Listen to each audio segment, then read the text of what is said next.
Segment 1. The legend begins. Origins and identity. Welcome. Get comfortable. Let your shoulders drop.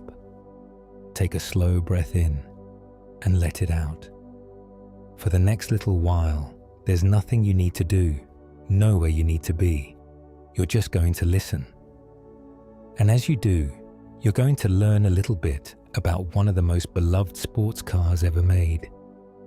A car that has captured the imagination of drivers, designers, and dreamers for over 30 years. This is the story of the Mazda FD RX-7.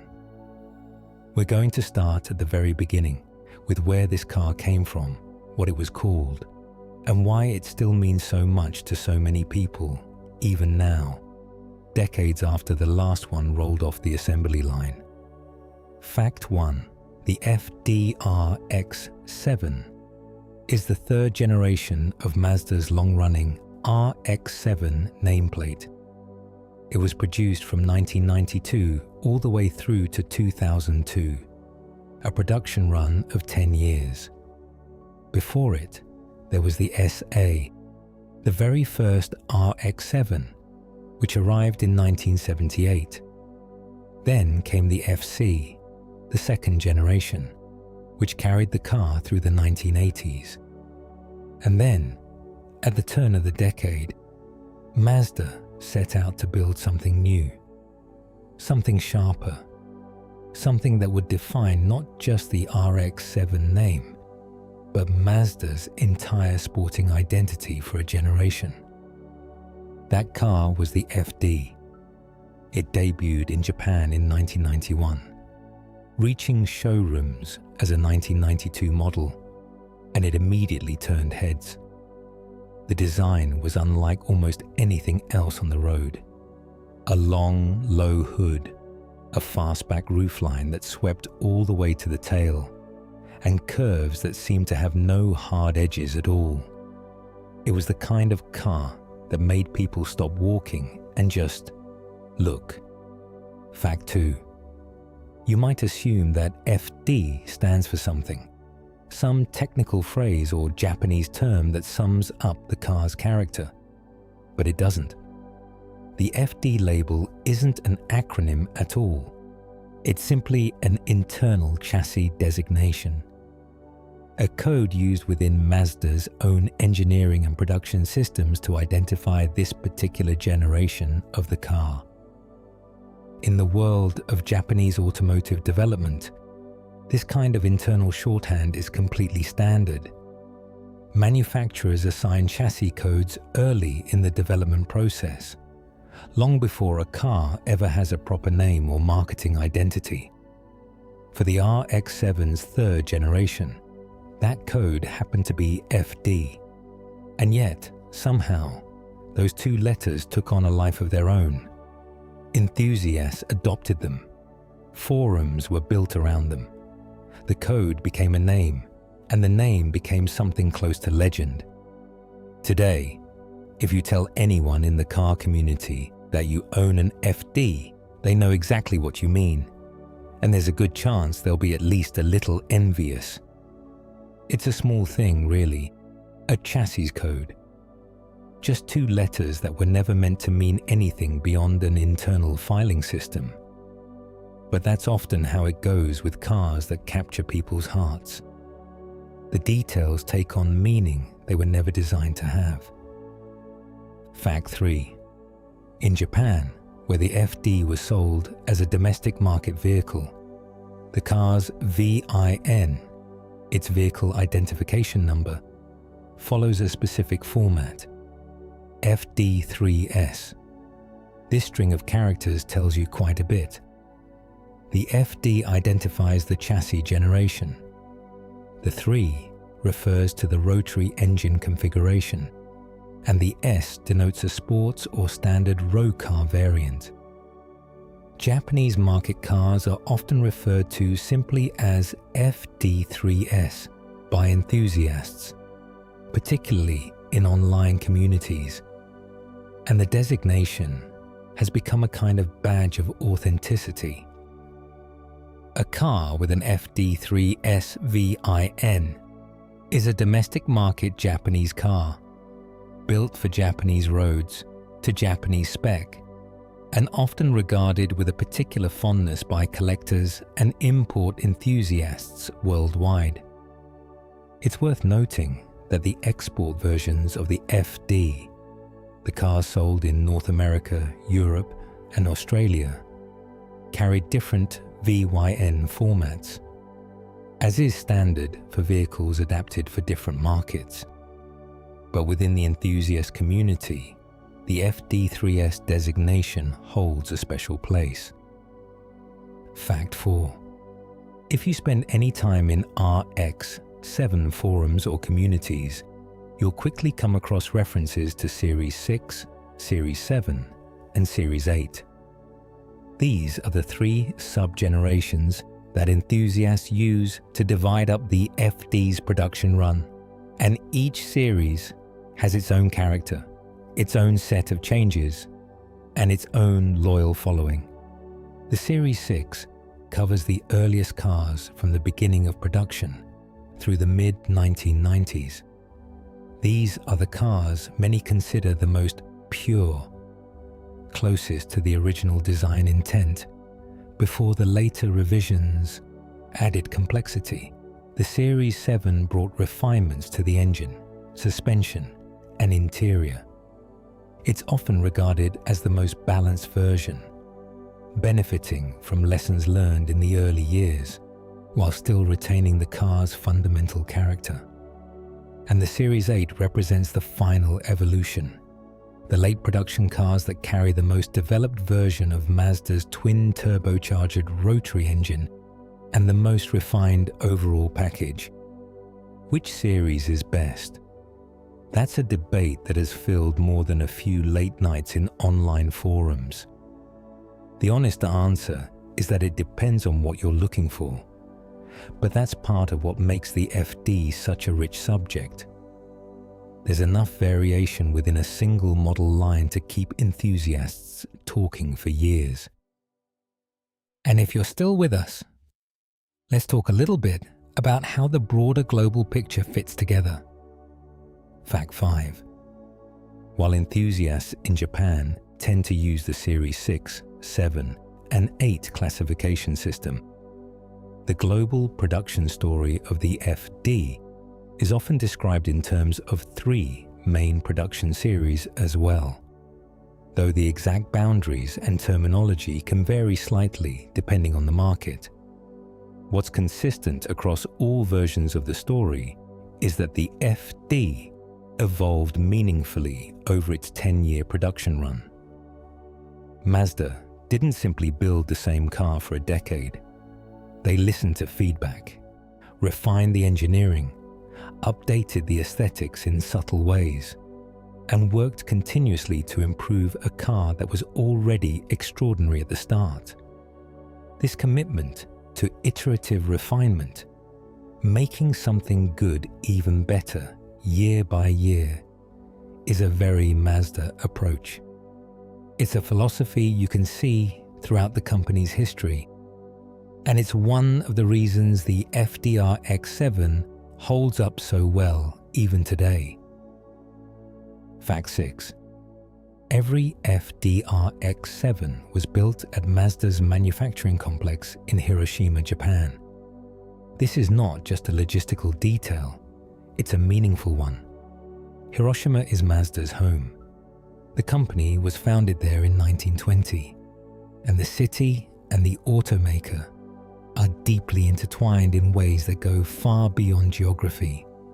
Building the FD in Hiroshima meant that every car that left the factory carried with it the accumulated knowledge, craftsmanship, and culture of Mazda's home base. The workers who built these cars were, in many cases, people who had spent their entire careers in the same facility, working on the same family of vehicles. There's something quietly significant about that.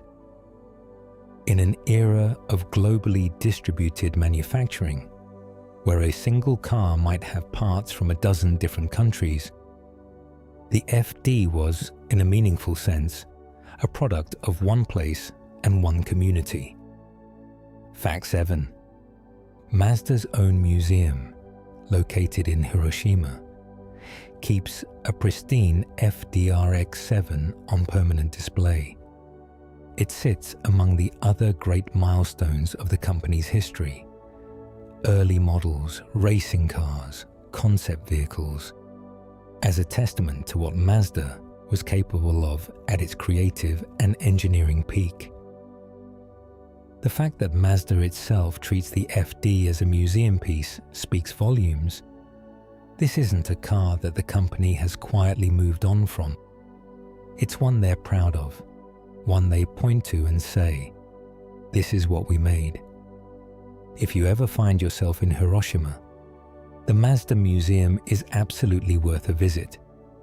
And if you stand in front of that FD, you'll understand immediately why it earned its place there. The FD didn't arrive in a vacuum, of course.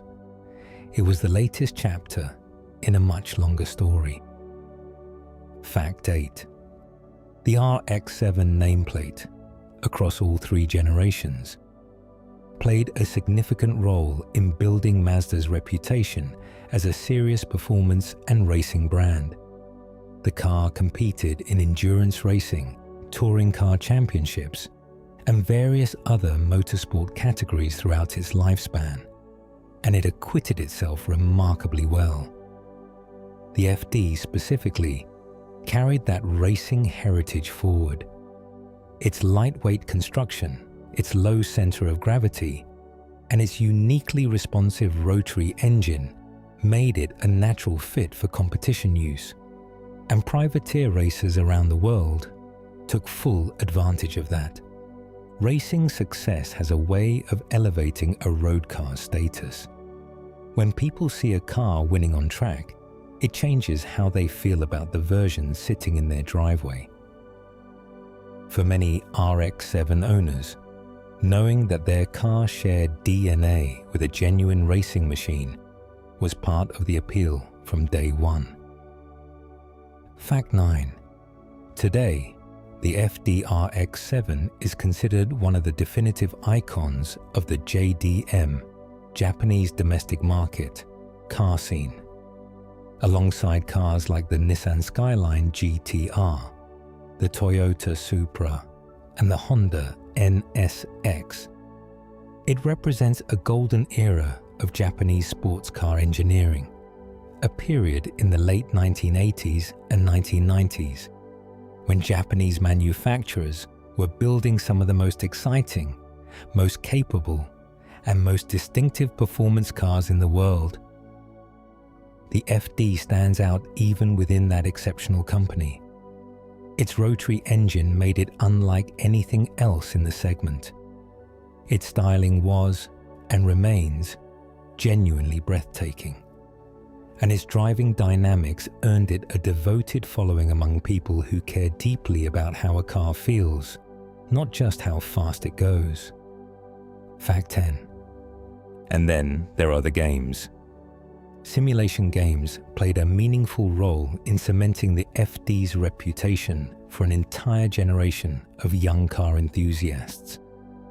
The Gran Turismo series, in particular, featured the FD prominently, and for many players, it was their first real introduction to the car. You could drive it, tune it, race it, and fall in love with it long before you were old enough to sit behind the wheel of a real one. The anime series Initial D had a similar effect, placing an earlier generation RX-7 at the center of some of its most iconic moments and introducing the rotary engine story to audiences who might never have encountered it otherwise. For a car that was never produced in enormous numbers, the FD punches extraordinarily far above its weight in terms of cultural presence. It is known, it is loved, and for a great many people, it represents something close to the ideal of what a sports car should be. Those are the first 10 facts. The origins, the identity, the beginning of the legend. Take a slow breath. Before the FD became a legend, it had to become one of the most beautiful sports cars ever made. Segment 2. The shape of the 90s, design and aerodynamics. Welcome back. If you're still awake, that's perfectly fine. And if you're drifting, that's fine too. Just let the words wash over you at whatever pace feels right. We left off at the very beginning of the FD story. Its origins, its name, its identity. Now we're going to slow down and really look at the car itself. Because before you understand anything else about the FD RX-7, you have to reckon with the way it looks. There are cars that are fast. There are cars that handle well. There are cars that are reliable, or practical, or clever. And then there are cars that stop people in their tracks. Cars that make you feel something just by looking at them. The FD RX-7 is firmly in that last category. It is, by almost any measure, one of the most beautiful production cars ever made. And that beauty didn't happen by accident. Fact 11. The FD's flowing, organic body shape was developed under Mazda's own design leadership. A deliberate choice to keep the creative vision in-house, rather than farming it out to an external styling house, as some manufacturers did during that era. Mazda wanted this car to feel like a complete, coherent expression of their design philosophy. And that required close control over every line and surface. The result is a body that feels remarkably unified. There are no awkward transitions, no panels that seem to belong to a different car. From the long front hood to the tapered tail, everything flows into everything else. A quality that sounds simple to describe but is extraordinarily difficult to achieve.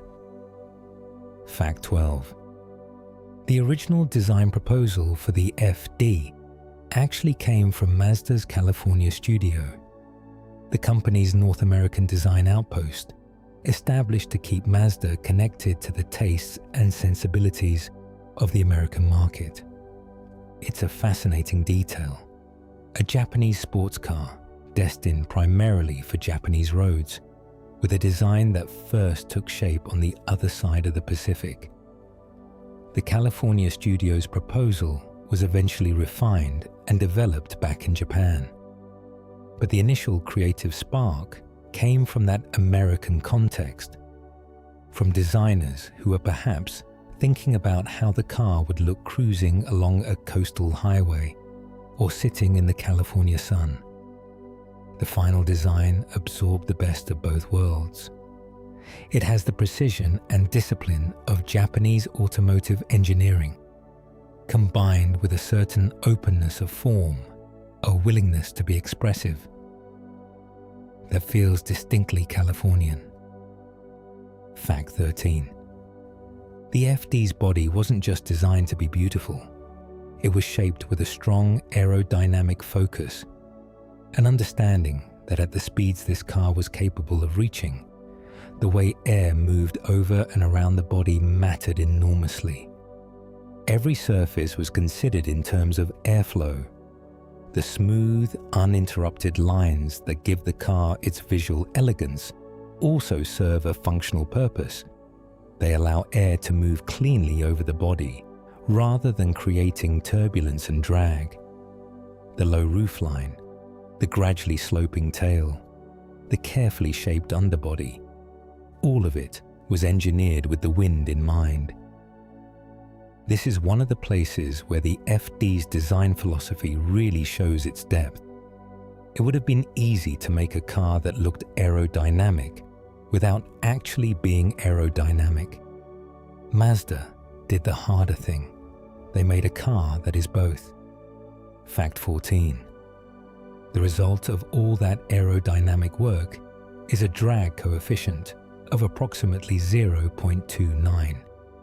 For context, that's a remarkably low figure for a sports car of that era, a time when many performance cars prioritized dramatic styling over aerodynamic efficiency and paid for it with numbers considerably higher than that. A CD of 0.29 means the FD slips through the air with very little resistance. This contributes directly to its top speed, its fuel efficiency at highway speeds, and its stability at high velocities.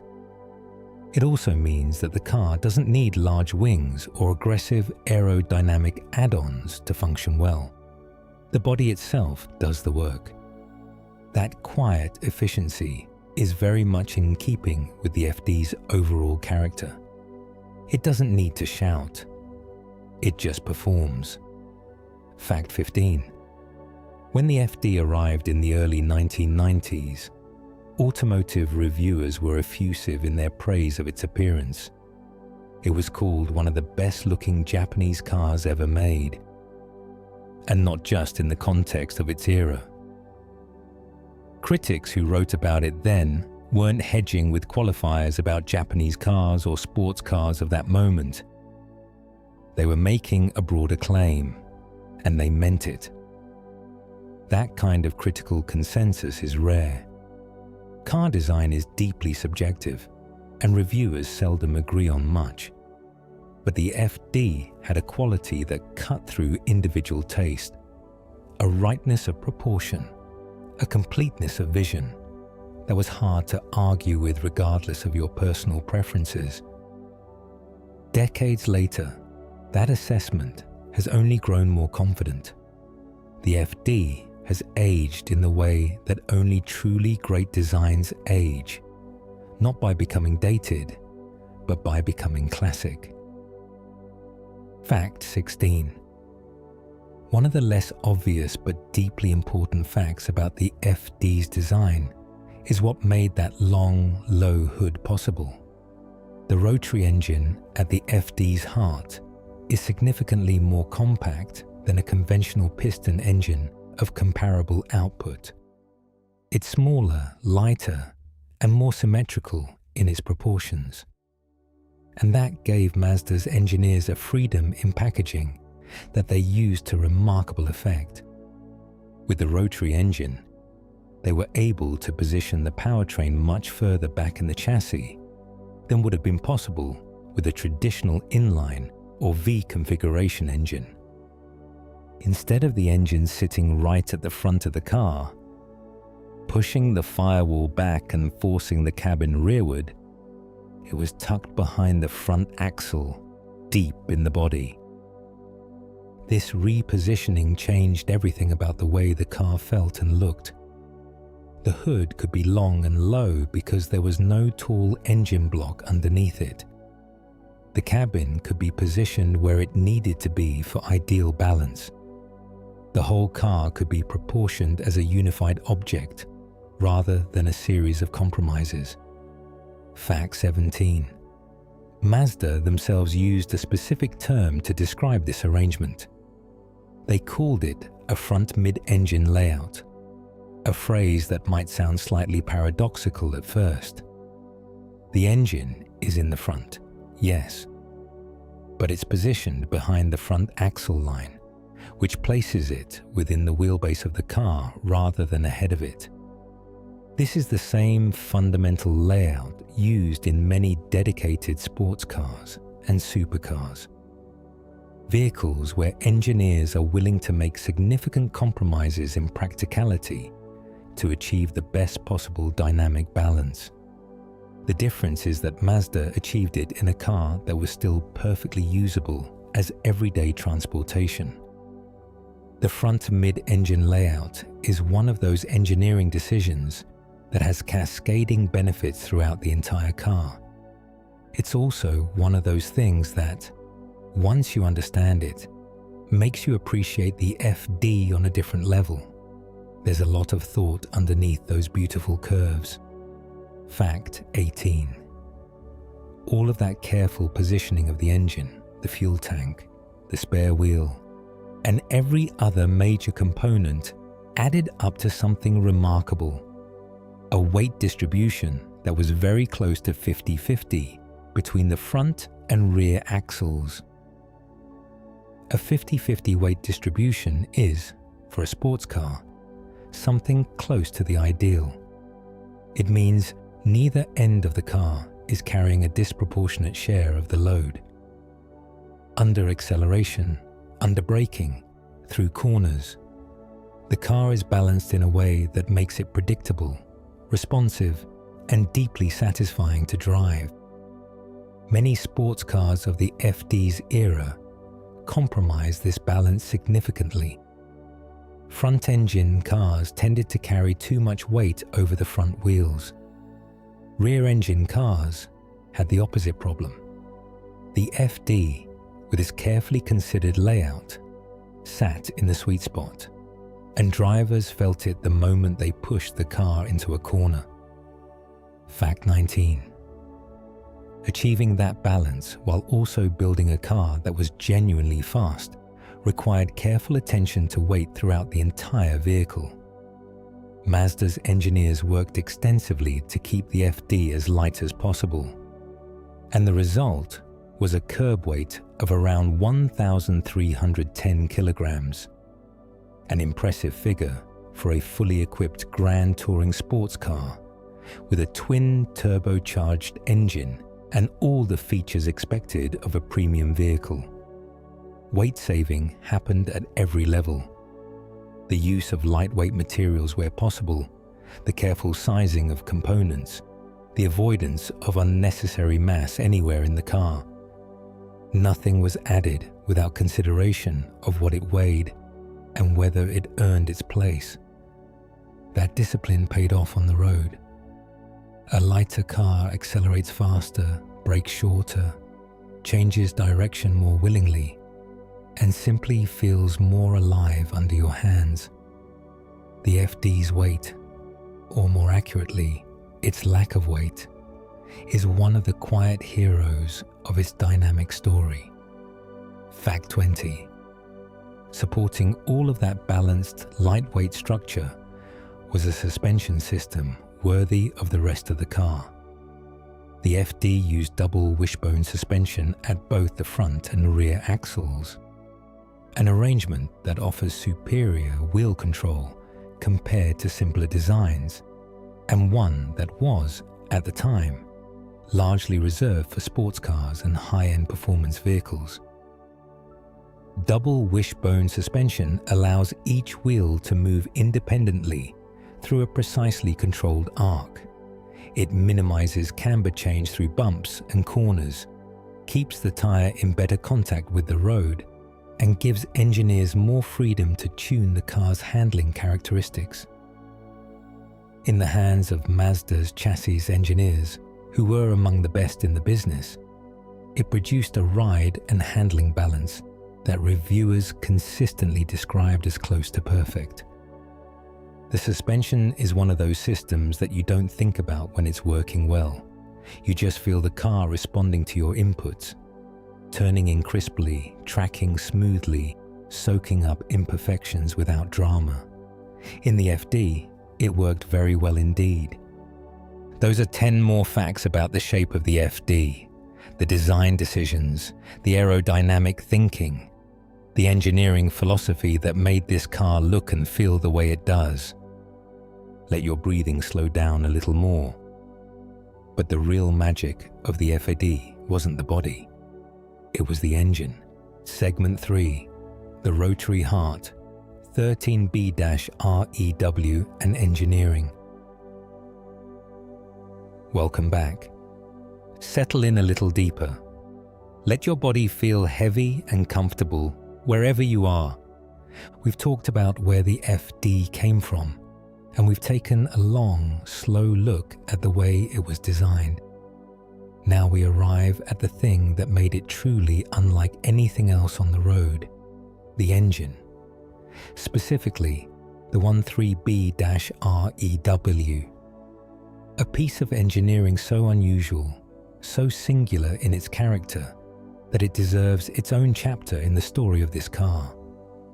Most engines work by pushing pistons up and down inside cylinders.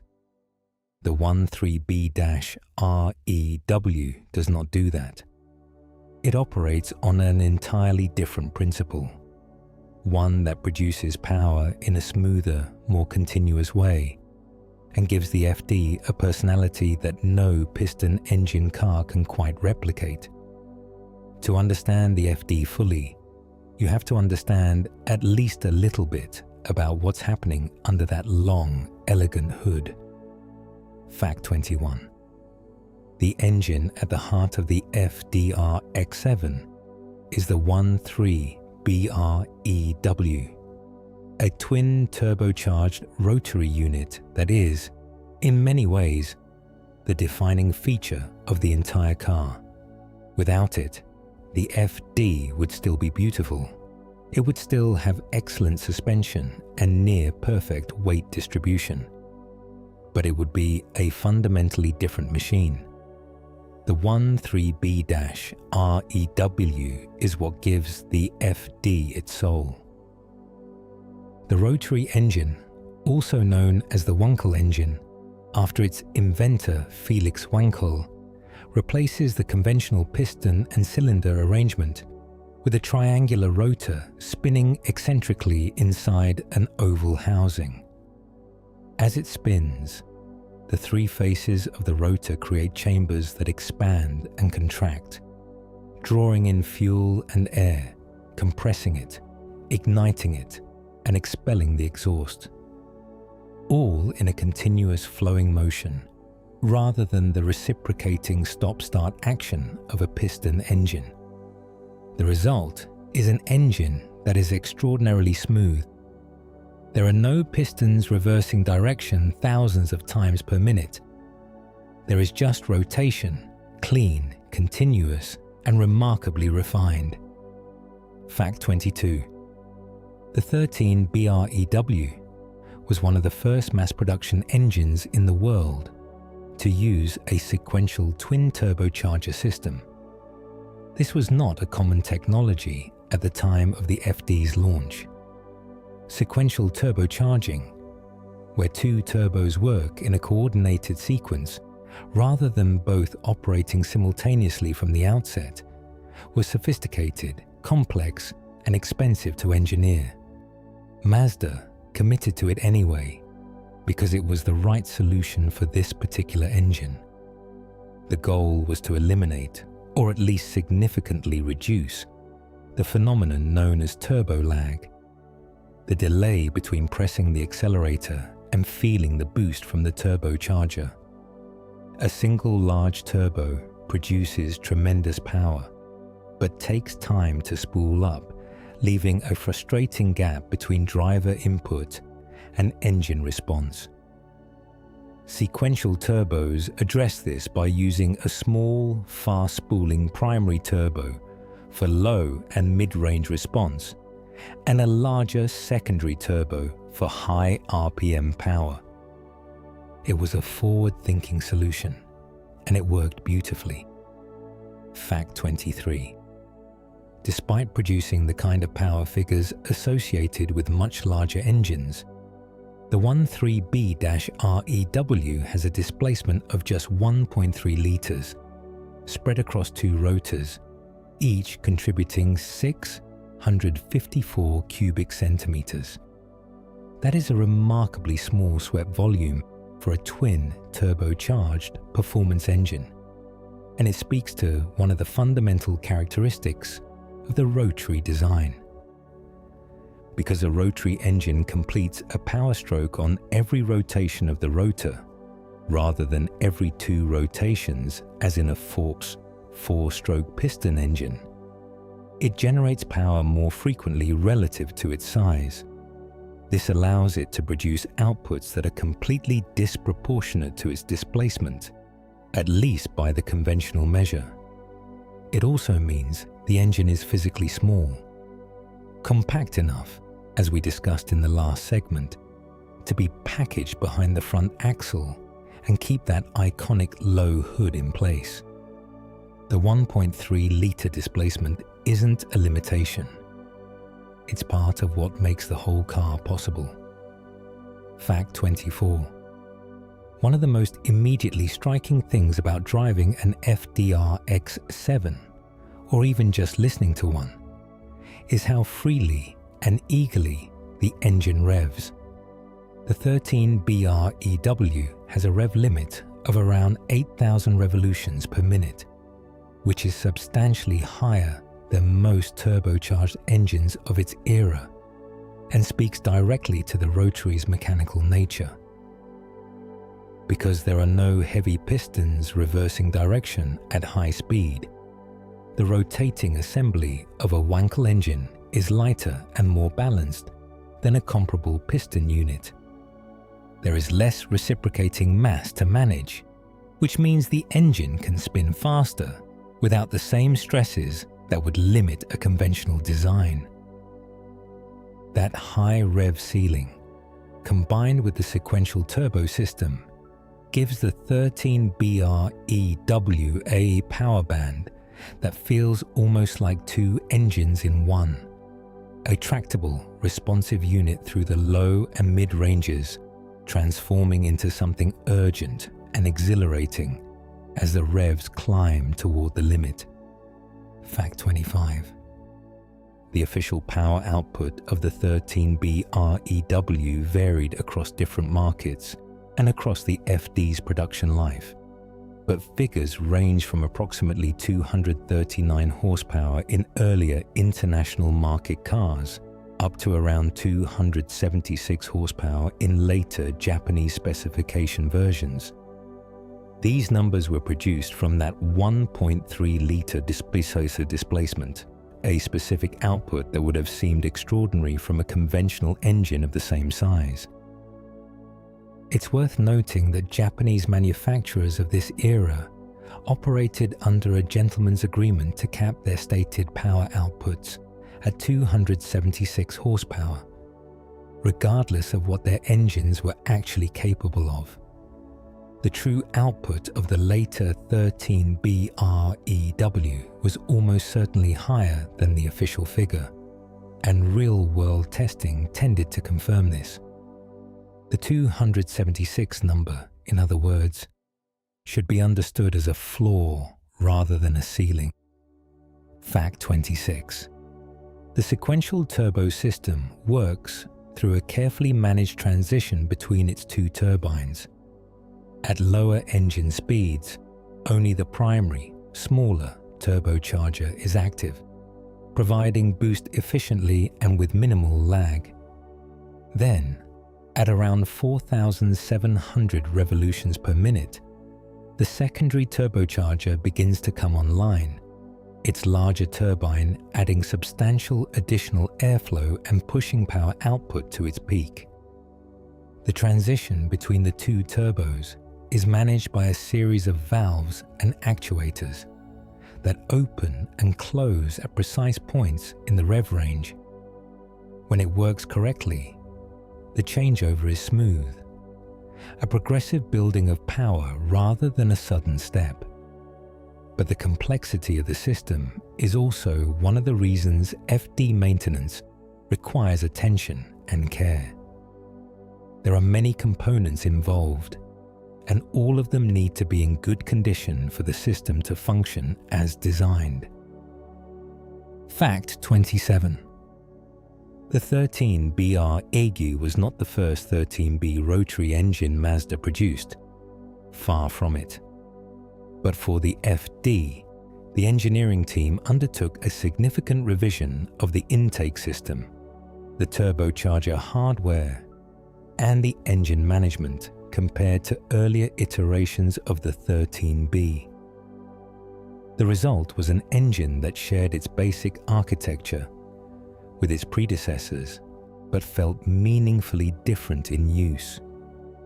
The revised intake porting, the updated turbo specifications, and the more sophisticated electronic management all contributed to an engine that was smoother, more responsive, and more powerful than what had come before. Mazda treated the 13B-REW not as an existing engine dropped into a new car, but as a purpose-developed unit for the FD's specific requirements. That attention to integration, making sure the engine was right for this car, not just adequate, is characteristic of how the entire FD was developed. Fact 28. One of the more unusual aspects of rotary engine maintenance is the oil metering pump. In a conventional piston engine, the cylinder walls are lubricated by oil that circulates through the engine's oil system. In a rotary, the equivalent lubrication task falls to the apex seals, the small but critical components that maintain the seal between the rotor's three tips and their housing wall.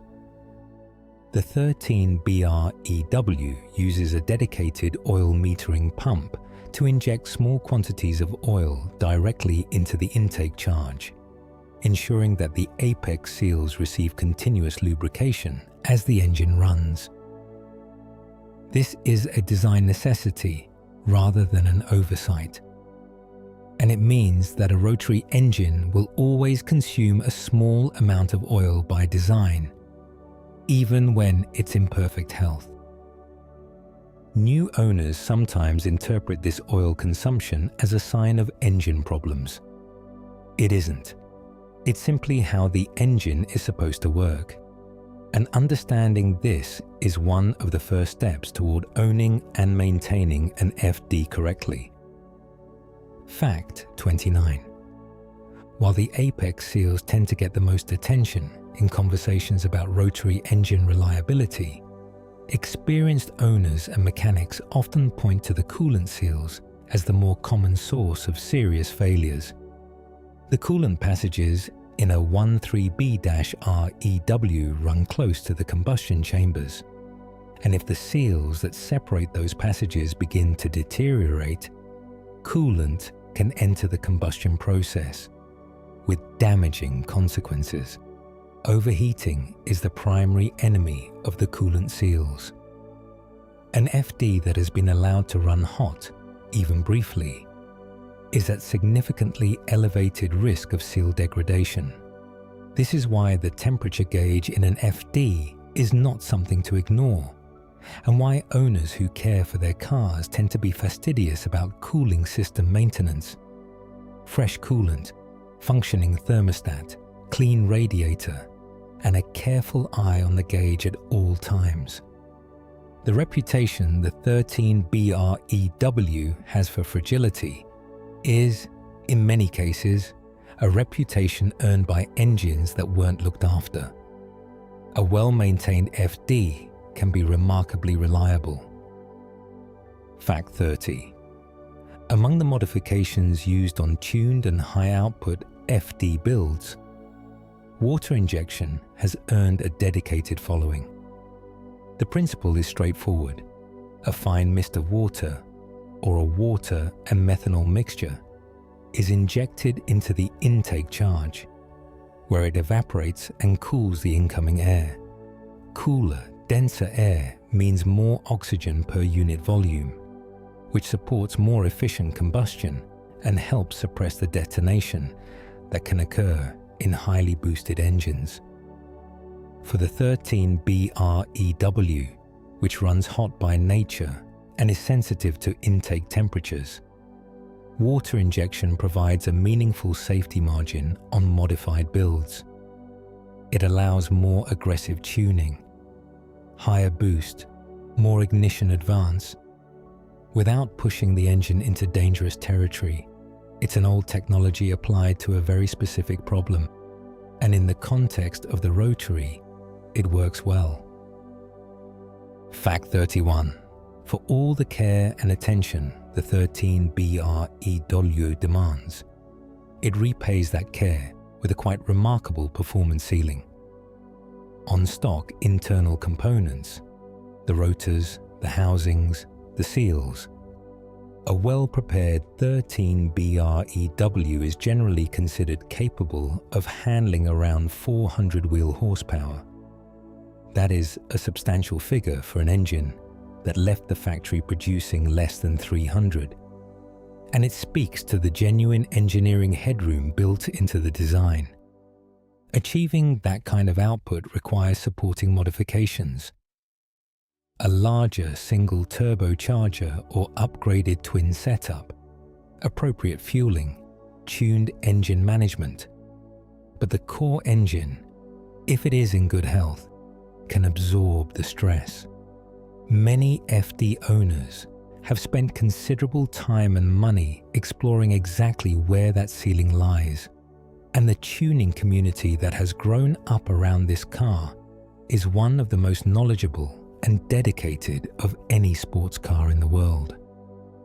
Those are 11 facts about the engine that made the FD what it is, the 13B-REWW, in all its unusual, demanding, and deeply rewarding complexity. Rest easy for a moment.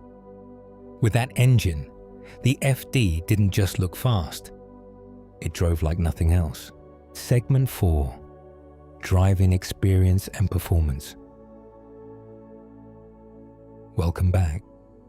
If you're still with us, let your eyes stay closed. Let the words just come to you.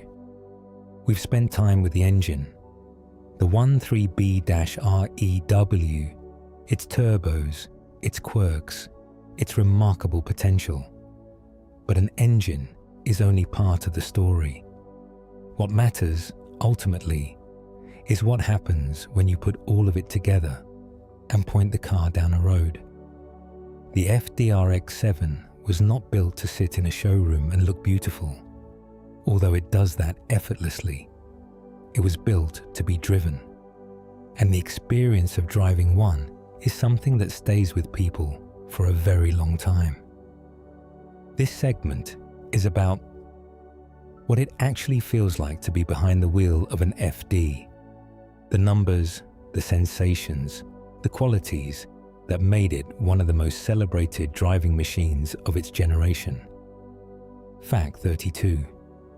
The FD RX-7 will reach 60 miles per hour from a standing start in approximately 5 seconds. In the context of today's performance car landscape, where electric vehicles and turbocharged hot hatches regularly dispatch that benchmark in 3 seconds or less, 5 seconds might sound modest, but in the early 1990s, it placed the FD firmly among the fastest production cars available, and it did so with an engine displacing just 1.3 litres. More importantly, the number doesn't capture what the acceleration actually feels like. The 13B-REW's power delivery, smooth through the lower revs, then surging as the secondary turbo comes online, building all the way to that 8,000 revolutions per minute limit, makes the experience of acceleration in an FD feel continuous and alive in a way that raw numbers struggle to convey. It isn't just fast, it's fast in a way that feels distinctive. Fact 33. The FD's top speed sits at around 155 miles per hour, a figure that was, at the time of its launch, right at the upper boundary of what most road cars could achieve, and one that reflects both the power of the 13B-REW and the aerodynamic efficiency of the body. That 0.29 drag coefficient we discussed earlier wasn't just a number on a spec sheet. It translated directly into a car that could maintain high speeds with less engine effort than many of its rivals. It's worth noting that 155 miles per hour was also, at the time, something of a gentleman's agreement limit among Japanese manufacturers, a self-imposed ceiling on stated top speeds, much like the 276 horsepower figure for power output. Whether the FD was genuinely limited to 155 or whether there was more on the table in unrestricted form is a question that enthusiasts have debated for decades. Fact 34. Put the power and the weight together, and you arrive at one of the FD's most compelling attributes, its power-to-weight ratio. With roughly 270 horsepower motivating a car that weighs around 1,310 kilograms, the FD carries a specific output that placed it genuinely in supercar territory by the standards of its era. It was lighter than almost all of its direct competitors, and in many cases more powerful as well. Power-to-weight ratio matters because it determines how the car feels in motion, not just in straight-line speed, but in every dynamic situation. A lighter car with the same power will accelerate faster, yes, but it will also change direction more readily, brake more efficiently, and feel more responsive to small inputs. The FD's excellent ratio is one of the reasons it punched so far above its price point in terms of real-world performance. Fact 35. One of the less visible but mechanically significant features of the FD is the power plant frame, a rigid aluminum beam that connects the engine directly to the rear differential as a single structural unit. Rather than allowing these two major components to be mounted independently to the chassis and connected only through the drivetrain, the PPF ties them together into one assembly. The benefit is a significant reduction in drivetrain flex, the subtle twisting and movement that occurs in a conventional layout under acceleration and load. With the PPF in place, power transfer is more direct. The chassis feels more cohesive, and the car's response to throttle inputs is sharper and more immediate. It also contributes to the FD's overall structural rigidity, which feeds into the precision of the handling. It's one of those engineering solutions that is invisible to the driver in the best possible sense. You don't notice the PPF. You simply notice that the car feels exceptionally together. Fact 36. The FD came from the factory with a brake package that was genuinely well matched to its performance.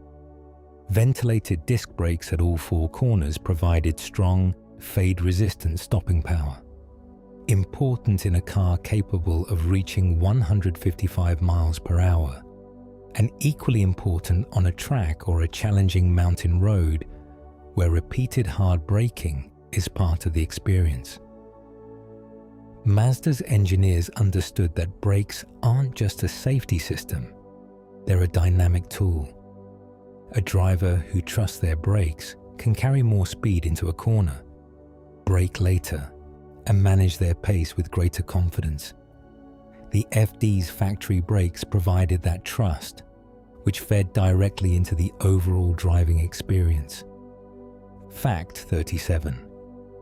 On later and higher specification trim levels, the FD received an upgraded brake package with larger discs and more powerful calipers.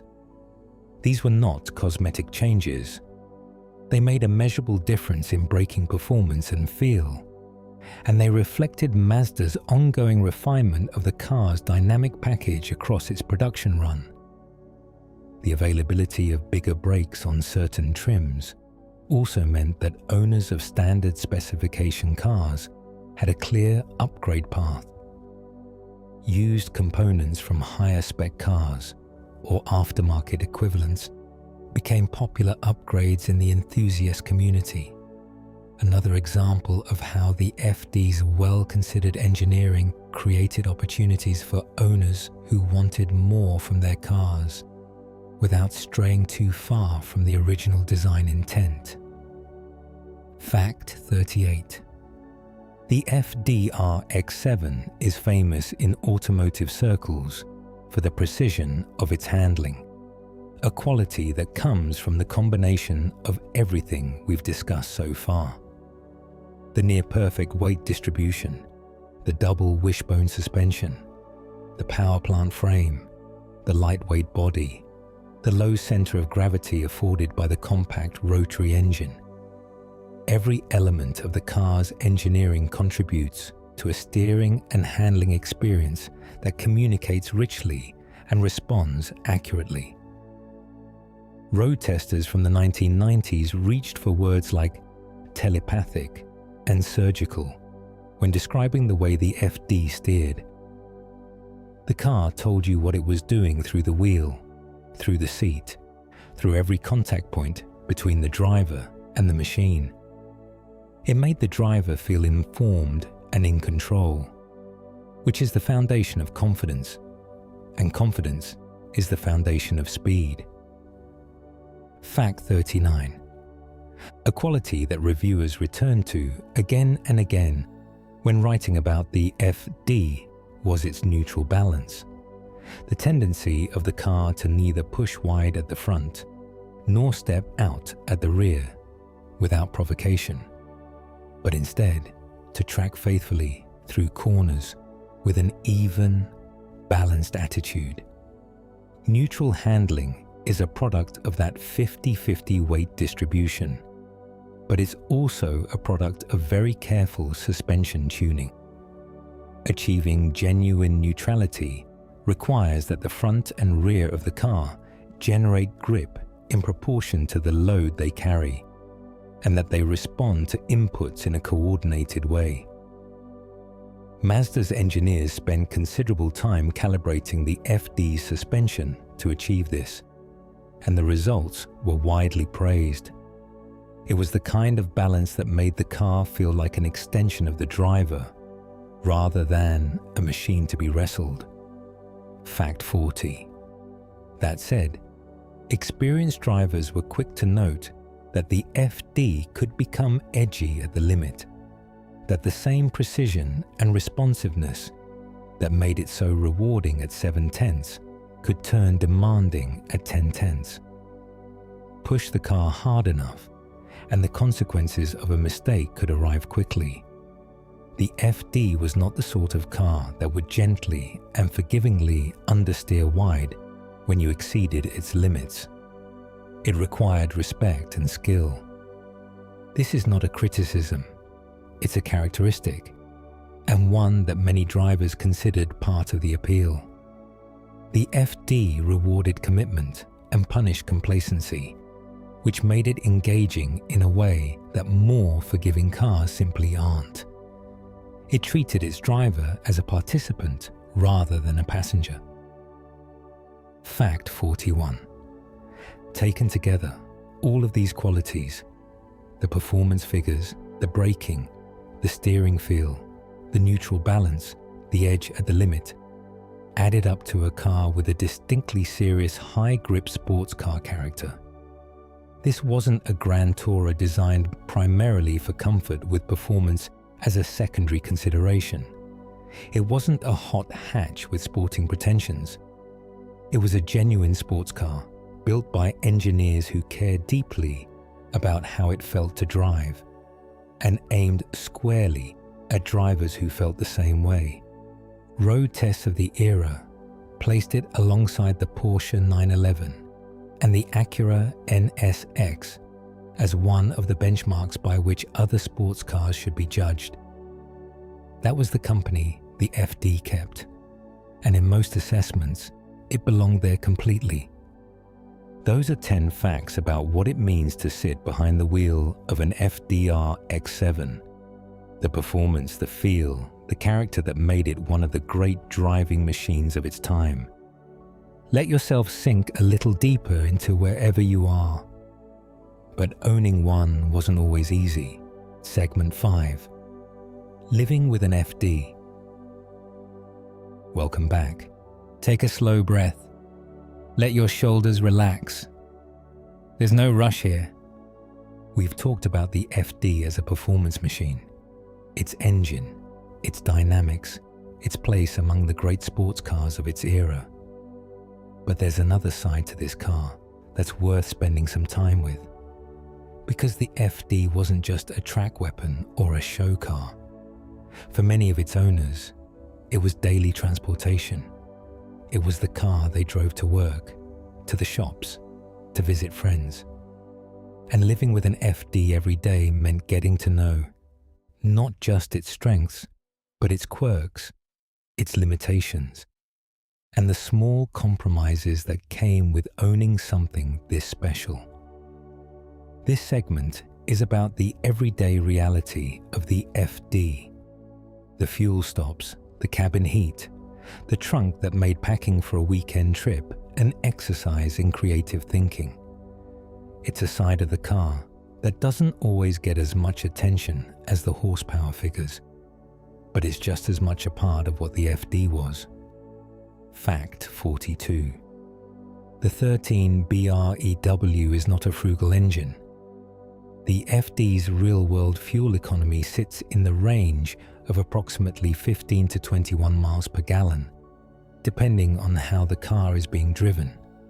Closer to the lower end if you're making regular use of that sequential turbo system, and closer to the higher end on a steady motorway cruise with a light right foot.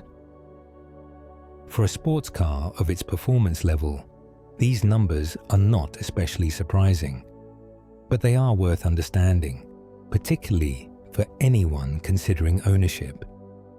The rotary engine's efficiency characteristics are different from a conventional piston unit.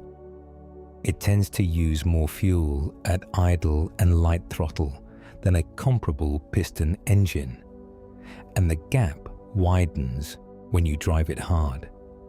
It rewards a certain style of driving, committed and purposeful rather than stop-and-go urban crawling, which is genuinely unkind to the 1.3B-REW in more ways than one. Fact 43. The FD's fuel tank holds approximately 20 gallons, a generous capacity that partially offsets the engine's appetite and gives the car a reasonable cruising range between fill-ups. At highway economy figures, a full tank could carry you somewhere in the region of 350 to 400 miles before the needle started becoming a concern. That range was meaningful for a car that invited long drives. The FD is the kind of car that makes you want to find a good road and keep going, to chase the horizon simply because the experience of driving is pleasurable enough to justify the journey. A 20-gallon tank means you can do that for a while before practicality intervenes. Fact 44. One of the more frequently mentioned realities of FD ownership, particularly in warmer climates, is the heat inside the cabin. The rotary engine runs hot, hotter than most piston engines, and that heat has to go somewhere. Some of it finds its way into the interior, particularly around the footwells and transmission tunnel, making the cabin noticeably warm on a summer day, even before you factor in direct sunlight through that large glass area. This is one of those things that forum veterans mention early in any conversation about daily driving an FD. It isn't debilitating, and it isn't unique to this car. Many sports cars of the era had similar tendencies, but it's a real characteristic, and one that owners in hot climates learn to manage with appropriate expectations and a functioning air conditioning system. Fact 45. Speaking of air conditioning, the FD's climate control system was generally considered adequate rather than exceptional. It did the job, but in the context of a car that generated significant heat and had a relatively small cabin volume to cool, it could feel underpowered on the hottest days. Reviews of the era tended to note this with a degree of diplomatic restraint, which is automotive journalism's way of saying it wasn't quite enough. For owners in temperate climates, this was a minor inconvenience at most. For those in places where summer temperatures climbed reliably into the upper 30s, it required a little more patience. Aftermarket solutions existed, as they tend to for every FD ownership challenge, but the factory system was what it was. Fact 46. The FD's interior is a snug place. The cabin was designed around the needs of 2 occupants, and it makes no pretense of accommodating more than that. Shoulder room is limited, the seating position is low and reclined, and taller drivers sometimes found the relationship between the seat, the steering wheel, and the pedals required some compromise to get right. None of this is unusual for a sports car of this size and character. The FD was never trying to be a family car or a comfortable long-distance tourer in the traditional sense. But it's worth acknowledging because the intimacy of the interior is a very real part of the ownership experience. You are close to everything in an FD, close to the controls, close to the engine, close to the road. For most owners, that closeness was exactly the point. Fact 47. The boot, or trunk, depending on where you're from, is modest. Genuinely, honestly modest. The FD offers enough luggage space for a weekend bag, perhaps 2 if they're small, and you're willing to pack efficiently. But grand touring ambitions required either very disciplined packing or the acceptance that some items were staying home. This was a deliberate consequence of the car's proportions and engineering priorities. The fuel tank, the spare wheel, and the structural requirements of the rear end all competed for space with luggage capacity and luggage lost. Owners who understood this tended to make peace with it quickly, and many came to see the small boot as a feature rather than a flaw, a physical reminder that this was a focus machine rather than a compromise. Fact 48. The factory audio system fitted to many FD RX-7s was a Bose unit, specifically the Bose Wave system, which Mazda offered as a premium option. For its era, it was a genuinely good piece of equipment, designed to make the most of the car's acoustic environment and deliver reasonable sound quality in a space that wasn't especially easy to work with acoustically. The Bose system had its admirers, and there were owners who were perfectly happy to leave it in place and enjoy it as intended. For those who wanted more, however, the story became more complicated. Fact 49. Upgrading the audio system in an FD is, by general consensus, a more involved process than in most cars of the era. The Bose system was integrated into the car's electrical architecture in a way that made simple head unit swaps problematic. The amplification was built into the speakers themselves, which meant that replacing one component without addressing the others could result in poor sound or no sound at all. The workaround required either a full system replacement or the use of adapters and interface units designed specifically for this situation.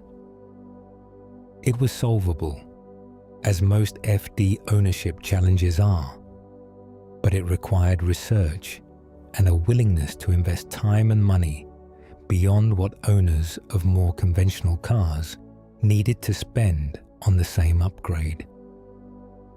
Fact 50. Air conditioning was fitted as standard across the FD range, not a given for a sports car of this era, where some manufacturers treated climate control as an optional extra or deleted it entirely in pursuit of weight savings. Mazda's decision to include it reflected the FD's dual identity as both a serious performance car and a vehicle that people would actually use day to day. The presence of standard air conditioning, combined with a reasonably well-equipped base specification, meant that the FD didn't demand the kind of suffering sometimes associated with lightweight sports cars. You could drive it on a warm day and arrive somewhere without looking like you'd made a serious error in vehicle selection. Fact 51. Higher specification versions of the FD were available with leather upholstery and a sunroof, features that pushed the car's interior ambiance considerably closer to the premium end of the sports car spectrum. The leather-trimmed versions felt genuinely special inside, the quality of the materials holding up well to the scrutiny of buyers who were spending significant money and expected something to show for it. The sunroof, meanwhile, opened the cabin to the sky in a way that helped with both ventilation and the general sense of occasion that the FD delivered so well in other respects. On a clear evening with the sunroof open and the engine singing through the rev range, the FD made even ordinary journeys feel like something worth remembering. Those are 10 facts about what it was like to actually live with an FD. The fuel, the heat, the tight quarters, and the small luxuries that made the package feel complete.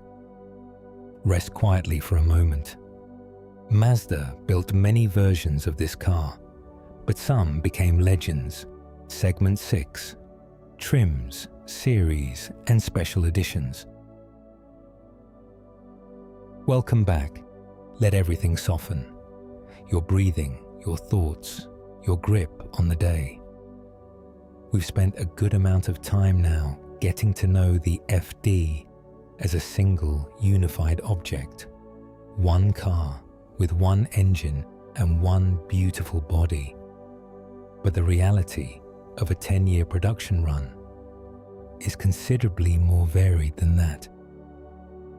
Over its lifetime, Mazda offered the FD in a range of trim levels, special editions, and market-specific variants that gave buyers meaningful choices about what kind of FD they wanted to own. Some of those variants were focused on comfort and refinement. Others were built for drivers who wanted the lightest, sharpest, most track-ready version of the car that Mazda would sell them. And a few were produced in such small numbers that they became collectible almost from the moment they left the factory. This segment is about the full breadth of the FD lineup, the choices that were available, the variants that stood out, and the limited editions that have become some of the most sought-after cars in the modern collector market. Fact 52. In the United States, the FD RX-7 was offered in 4 main trim configurations: the base model, the Touring, the R1, and the R2. This tiered structure gave American buyers a meaningful range of options, from a well-equipped but relatively accessible entry point all the way up to track-focused variants with serious performance credentials. The base model and Touring trims were oriented toward drivers who wanted the FD's fundamental qualities: the engine, the handling, the styling, with a degree of comfort and convenience equipment that made everyday use more pleasant. They were still genuine sports cars, still capable of extraordinary things in the right hands, but they wore their performance credentials a little more quietly than what sat above them in the range. Fact 53. The R1 and R2 were a different matter entirely. These were the track-focused members of the American FD family, built for drivers who were willing to sacrifice some comfort in pursuit of sharper dynamics and reduced weight. The R1 and R2 deleted features that added mass without adding performance, stiffened the suspension, and generally shifted the car's character further toward the serious and the demanding. The R2 in particular was the lighter of the two, stripped of equipment that the R1 retained, and aimed squarely at buyers who understood exactly what they were getting into. and wanted as little between themselves and the car's fundamental character as possible. These were not cars for reluctant compromisers. They were cars for people who had thought carefully about what they wanted and decided that less was more. Fact 54. In Japan, where the FD was sold as the FD RX-7 under Mazda's multi-channel dealership system, the trim lineup took a different form. The Japanese market offered the Type R, the RS, and the RZ, among other configurations, a naming structure that reflected the domestic market's different priorities and the broader range of options Mazda offered to home buyers.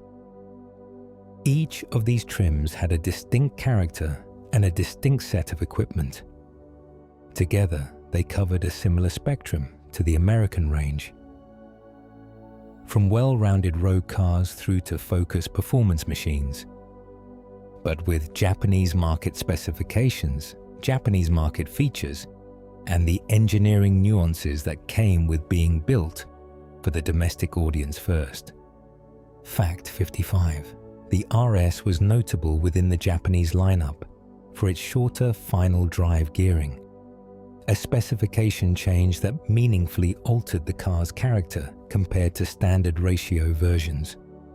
Shorter gearing trades top-end speed for acceleration response, making the car feel more immediate and urgent in everyday driving and on the kind of winding mountain roads that are part of the fabric of Japanese car culture. For drivers who spent their time in the lower and mid portions of the rev range, in traffic, on tight roads, in the kind of environment where you rarely see the top of the speedometer, the RS's gearing made the car feel livelier and more engaging without requiring you to push into territory that attracted unwanted attention. It was a thoughtful engineering choice that gave the car a different personality without changing anything fundamental about what it was. Fact 56. The RZ occupied a special place in the Japanese lineup as the lightweight enthusiast choice, Chiki enthusiast choice. It shed mass through the deletion of various comfort and convenience features, and it came fitted with Recaro seats, the Italian manufacturer's bucket seats being, at the time and still today, something close to the gold standard for sports car seating. Recaro seats hold the occupant firmly in place through corners, reduce fatigue on long drives, and carry with them a certain signal about the kind of car you're sitting in. The combination of reduced weight and premium seating gave the RZ a focused, purposeful character that appealed strongly to drivers who cared most about the dynamic experience. It felt like a car that had been assembled with a specific kind of driver in mind, and that driver was someone who drove with real intent. Fact 57. Among the most celebrated of all FD variants are the Bathurst editions, special models produced in limited numbers and named after the famous Australian racing circuit at Mount Panorama.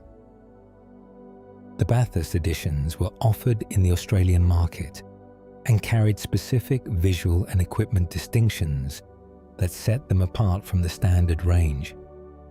The connection to Bathurst, one of the most demanding and storied motorsport venues in the world, gave these cars an immediate sense of occasion, and their limited production numbers ensured that they became collectible almost from the outset.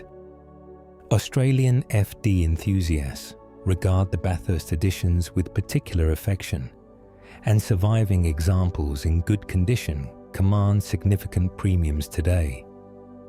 Fact 58.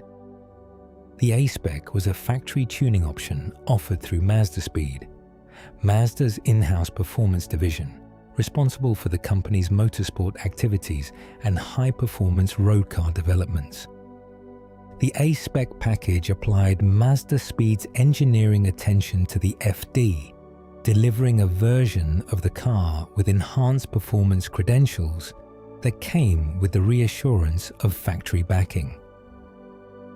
Mazda Speed's involvement gave the A-Spec a level of credibility that aftermarket tuning couldn't quite replicate. These were not modified cars in the conventional sense. They were cars that Mazda itself had decided deserved more and had done something about it. For buyers who wanted performance beyond the standard spec, but weren't ready to trust an unknown tuner with their investment, the A-Spec was a compelling answer. Fact 59. The Affini branding deserves a moment of its own. In the early 1990s, Mazda operated a multi-channel dealership network in Japan, with different models sold under different brand names through dedicated dealer chains.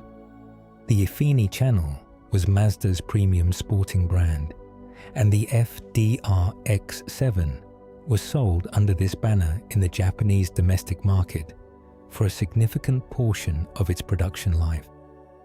The Affini name and its distinctive logo appeared on the car's exterior, replacing the standard Mazda badging on Japanese market cars, and gave the FD a slightly different identity at home compared to what the rest of the world knew.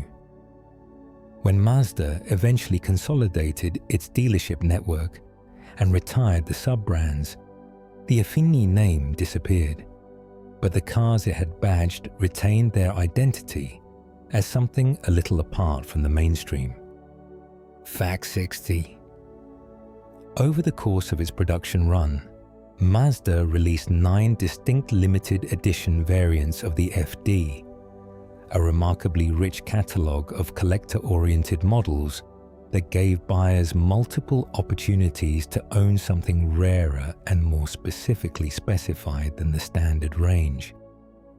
Each of these editions had its own combination of exterior color, interior trim, equipment specification, and production number. The existence of 9 limited editions across a 10-year run speaks to the sustained enthusiasm for the FD throughout its production life, both on Mazda's part and among the buying public. These weren't desperate attempts to generate interest in a flagging model.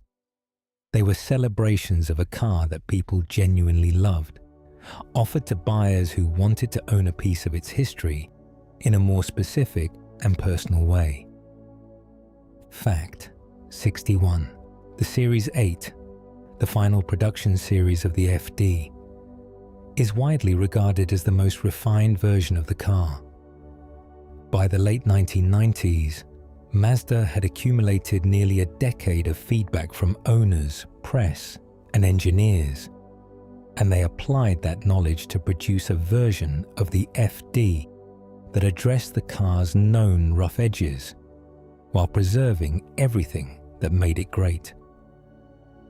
The Series 8 featured refinements to the engine management, the interior, and the overall fit and finish that brought the car to a level of polish that the earlier series, for all their charm, hadn't quite achieved. For buyers who valued the finished, refined experience above the rawness of the early cars, the Series 8 was the definitive FD. For those who preferred the purity of the original, the debate was enjoyable and ongoing. Fact 62.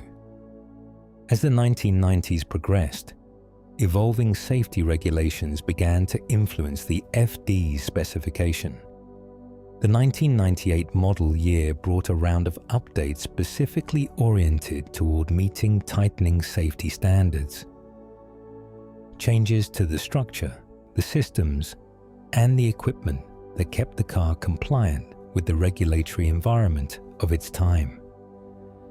These updates were largely invisible to the driver in terms of the fundamental experience, but they reflected the broader context in which the FD existed.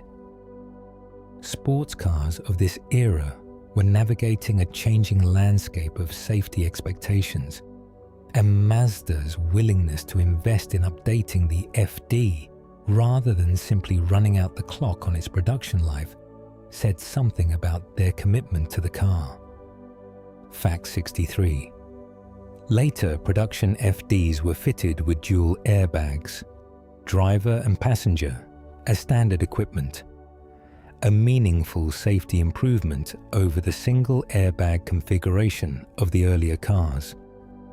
The addition of passenger side protection brought the FD in line with the expectations of the late 1990s new car market and gave potential buyers one less reason to hesitate.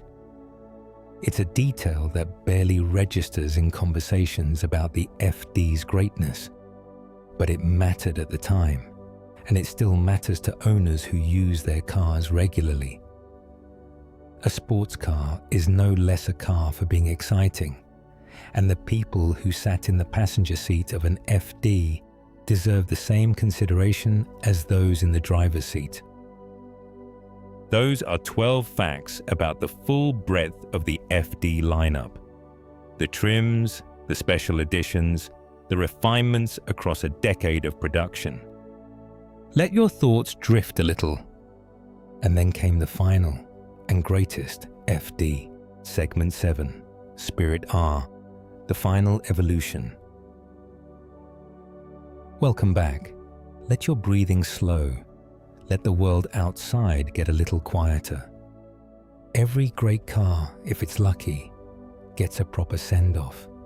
Not just a quiet end to the production run.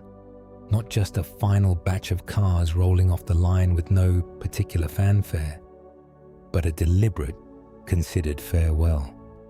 A version of the car that represents everything the manufacturer learned over the years.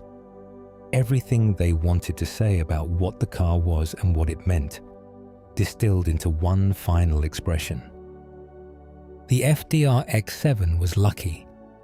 Its send-off was the Spirit R, and it was worthy of the car it was closing the chapter on. Fact 64. The Spirit R was the final production model of the FD RX-7, released in 2002 as the definitive conclusion to the car's 10-year production run. Mazda could have simply ended production without ceremony, allowed the last standard cars to trickle out of the factory and let the FD story close quietly. Instead, they chose to mark the occasion with something special, a final model that took everything they had learned about the car and applied it without compromise. The Spirit R was not a facelift or a cosmetic exercise. It was a genuine performance variant. A car built with specific components, specific calibrations, and a specific purpose. That purpose was to be the best FD that Mazda had ever made. Fact 65. Production of the Spirit R was limited to just 1,500 units, a number small enough to ensure that every car felt genuinely rare, but large enough to give a meaningful number of buyers the opportunity to own one. Mazda announced the production cap in advance, which meant that buyers knew exactly what they were getting into. This was not a car that would be common. It was, from the outset, a collector's piece as much as a driver's car. The 1,500 unit limit has held up well as a decision. Spirit R values have appreciated consistently in the years since production ended, and surviving examples in good condition are among the most sought-after FDs in the world. The scarcity that Mazda built in from the beginning has only deepened with time. Fact 66. The Spirit R was offered in 3 configurations: Type A, Type B, and Type C, each catering to a slightly different kind of buyer within the overall Spirit R proposition. The Type A was the lightest and most focused, a 2-seat configuration with the rear seat deleted entirely in favor of reduced mass and a more committed driving experience. The Type B retained rear seating for occasional passengers, offering a degree of practicality that the Type A sacrificed. The Type C sat between the two in a slightly different configuration, giving buyers a third option in the Spirit R lineup. The existence of three types within a limited production run of 1,500 cars reflects the depth of thought Mazda put into the Spirit R. They weren't simply making one definitive car. They were acknowledging that even within the dedicated community of people who would buy a final edition FD, there were different preferences and priorities worth respecting. Fact 67. The Spirit R's engine output was quoted at 276 horsepower, the same figure that had been the ceiling for Japanese domestic market cars throughout the FD's production life, maintained by the gentleman's agreement among Japanese manufacturers that we discussed in an earlier segment. The 13BR-EW in the Spirit R was, in essence, the fully developed version of the engine, benefiting from all the refinements and learnings of the production run, tuned to its most polished state. Whether the Spirit R's engine produced meaningfully more than 276 horsepower in reality is the kind of question that enthusiasts enjoy debating. What is clear is that the engine in these final cars felt exceptional, responsive, smooth, and possessed of the particular urgency that the 13BREW delivered at its best. Fact 68. The Spirit R rolled out of the factory on BBS wheels. The German manufacturer's forged alloys being, by the standards of any era, among the finest wheels available for a sports car. BBS had built their reputation through motorsport, supplying wheels to Formula One teams and endurance racing programs, and their road car products carried the credibility of that heritage. The choice of BBS wheels for the Spirit R was a statement. Mazda was telling buyers and the world that this final FD deserved the best, and they were prepared to source it from wherever it was available, regardless of price or origin. The wheels were lighter than standard fitments, visually distinctive and deeply appropriate for a car of the Spirit R's character. Fact 69. The suspension on the Spirit R was upgraded with Bilstein dampers, again, a component sourced from a supplier whose name carried significant weight in the performance car world. Bilstein's monotube dampers were, and remain, a benchmark for sports car suspension, offering a combination of ride quality and dynamic control that is difficult to match. The fitment of Bilstein dampers to the Spirit R improved on the already impressive suspension of the standard FD in ways that drivers felt immediately. The car's responses were sharper, the body control more precise, the ride over imperfect surfaces more composed. It was the kind of upgrade that required no explanation once you had driven the car. It was simply and obviously better. Fact 70.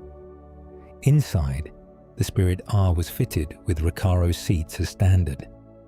The same premium bucket seats that had distinguished the RZ variant in the standard Japanese lineup, now elevated to the status of standard equipment in the final car. In the Type A, where weight saving was the priority, the Recaros were particularly appropriate. Lightweight, supportive, and deeply connected to the motorsport world that had always been part of the FD's identity. Sitting in a Recaro-equipped Spirit R, you were held firmly in place, your body positioned precisely in relation to the steering wheel and pedals. It was the kind of seating that communicated intent before you had even started the engine, a physical signal that this car took driving seriously and expected you to do the same. Fact 71. With all of its upgrades working together, the developed engine, the BBS wheels, the Bilstein dampers, the reduced weight in the Type A configuration, the Spirit R was capable of reaching 60 miles per hour from rest in approximately 4.7 seconds. That improvement over the standard FD's 5-second benchmark might sound modest on paper, but in a car already operating at this level of refinement, 0.3 of a second represents a meaningful step. More than the raw number, the Spirit R's performance felt different in character from the standard car. Every element of the driving experience had been sharpened and clarified, and the cumulative effect was a car that felt complete in a way that even the excellent standard FD approached but didn't quite achieve. It was the FD with nothing left undone. Fact 72. Enthusiasts and automotive historians consistently regard the Spirit R as the ultimate expression of the FD, the version that best realized the car's potential and most completely delivered on the promise of the original design. In online forums, in magazine retrospectives, in conversations between collectors, the Spirit R occupies a position of particular reverence. This is partly about the components and the performance figures, but it's also about what the Spirit R represents, the final statement of a manufacturer who cared deeply about a car and refused to let its production end without giving it the farewell it deserved. The Spirit R is great not just because of what it is, but because of what it means. Fact 73. The Spirit R was sold exclusively in Japan. Export markets did not receive it, which meant that for buyers outside Japan, acquiring one required either importing it directly or waiting for one to come up for sale through the secondary market in their own country. The Japan-only status added another layer to the Spirit R's mystique. It was rare by production numbers, and rarer still by geography. For the international FD community, the Spirit R occupied the role of the car that most of them would never own, but all of them admired. It was the pinnacle, the version that sat at the top of the FD hierarchy and looked down at everything else with quiet authority. And for the 1,500 people who bought one new in Japan in 2002, it was simply the best car Mazda had ever made. Those are 10 facts about the Spirit R, the final FD, the ultimate expression, the car that closed the chapter on one of the great sports car stories of the 20th century. Breathe slowly. By the time production ended, the FD was already rare. Segment 8, Production Numbers and Rarity. Welcome back. Let your body settle. Let your thoughts slow down to match the pace of the words. There's a particular kind of value that comes not from what something is, but from how few of them exist. A painting gains meaning from the fact that there is only one. A first edition carries a weight because everything printed after it is a copy. And a car, a specific model, a specific variant, built in a specific year, becomes something more than transportation when the number of surviving examples can be counted in the hundreds or the dozens. The FD RX-7 was never a mass-market car. It was never intended to be.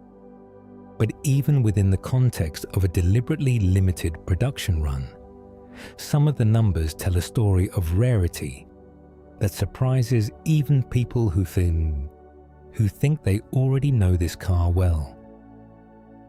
This segment is about those numbers, what they mean, how they came about, and why they matter to the people who love the FD. Fact 74. Over the entire course of the FD's production run, approximately 13,879 cars were delivered to the North American market. That figure covers the full span of years the car was on sale in the United States and Canada, from its arrival in 1993 through to the end of North American sales in 1995. Spread across 3 model years, that averages to fewer than 5,000 cars per year, reaching the largest single market destination outside Japan. To put that number in perspective, it is fewer cars than many popular models sell in a single week today. The entire North American FD population, every car ever delivered new to a buyer in the United States or Canada, would fill a modest sports stadium and have room to spare. It was always a rare car in that market. It just took a while for the world to fully appreciate what that rarity meant. Fact 75. By 1995, the final year of North American sales, the numbers had become strikingly small. Just approximately 500 FDs were delivered to the North American market in that final year. A figure that reflects both the winding down of the model's commercial run in that region and the broader challenges the car faced in a market that was becoming increasingly focused on practicality and value. 500 cars. In a country of hundreds of millions of people, across an entire calendar year, only 500 buyers drove home in a new FD RX-7. At the time, that number probably felt like a quiet disappointment, a sign that the car was reaching the end of its commercial relevance in North America. In retrospect, it looks rather different. Those 500 cars are among the most desirable FDs in the world, simply by virtue of being the last new ones anyone in that market could buy. Fact 76. When you broaden the lens beyond North America and look at the full global picture, left-hand drive FDs, the configuration required for most of continental Europe, the Americas, and other markets where traffic flows on the right, numbered fewer than approximately 17,000 units across the entire production run. That is a vanishingly small total for a car sold across multiple continents over a decade. The relative scarcity of left-hand drive FDs has practical implications for collectors and restorers in those markets. Finding good original examples, sourcing parts, and locating cars with clean histories becomes progressively more difficult as the overall population of surviving vehicles shrinks with age. Every FD that is lost to an accident, a fire, or simple neglect reduces a pool that was never large to begin with. Fact 77. Right-hand drive production, the configuration for Japan, the United Kingdom, Australia, and other markets that drive on the left, significantly outnumbered its left-hand drive counterpart at roughly a 3-to-1 ratio. The vast majority of FDs ever built were right-hand drive Japanese domestic market cars, which reflects both the scale of the Japanese home market and the relatively modest export volumes the car achieved in left-hand drive territories. This imbalance has shaped the global FD community in interesting ways. The largest concentration of original, well-documented FDs exists in Japan, where the cars were bought new, maintained within a culture that understood them, and in many cases preserved with the kind of care that the Japanese domestic car scene applies to its most beloved classics. For buyers in other countries, Importing from Japan has long been one of the most reliable routes to finding a high-quality FD, and the 3-to-1 production ratio is a large part of why. Fact 78. The later years of FD production saw a significant tapering of output compared to the car's earlier years.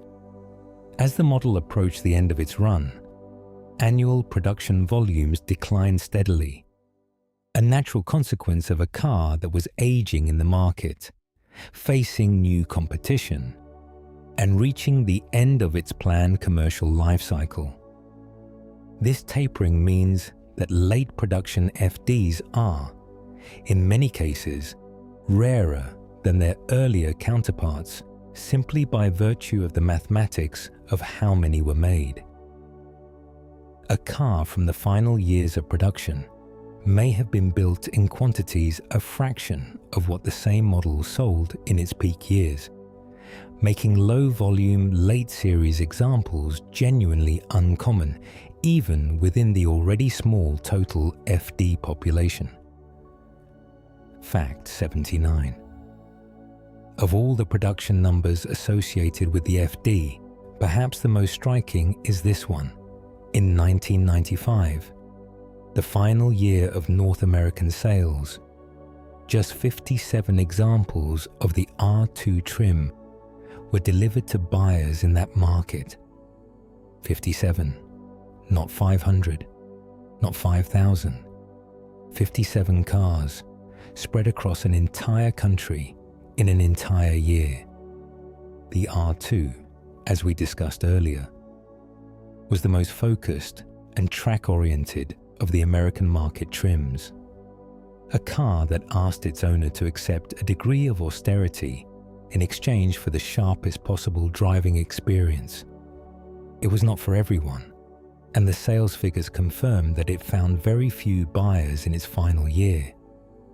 But those 57 cars are now among the rarest FDs in existence, and the people who own them are custodians of something genuinely extraordinary. A surviving 1995 R2 in good condition is not merely a used car. It is a historical object. Fact 80. The overall arc of FD production tells a story of gradual contraction. A car that arrived with genuine ambition, found its audience, sustained a dedicated following across a decade, and then quietly concluded its run as the market moved on and Mazda's priorities shifted. Production didn't end with a crash. It tapered, as production of long-running models often does, the numbers declining year by year as the model aged. What that tapering left behind was a population of cars distributed unevenly across the world, concentrated in Japan, present in modest numbers in North America and Europe and Australia, and declining every year as the inevitable attrition of time, accidents, and neglect reduced the total count. The FD was rare when it was new. With every passing year, it becomes rarer still. And with rarity, as with all things that were once overlooked and are now understood, comes a reappraisal of what something was really worth all along. Those are 7 facts about the production numbers that define the FD's rarity, the figures behind the scarcity, and the scarcity behind the legend. Rest quietly.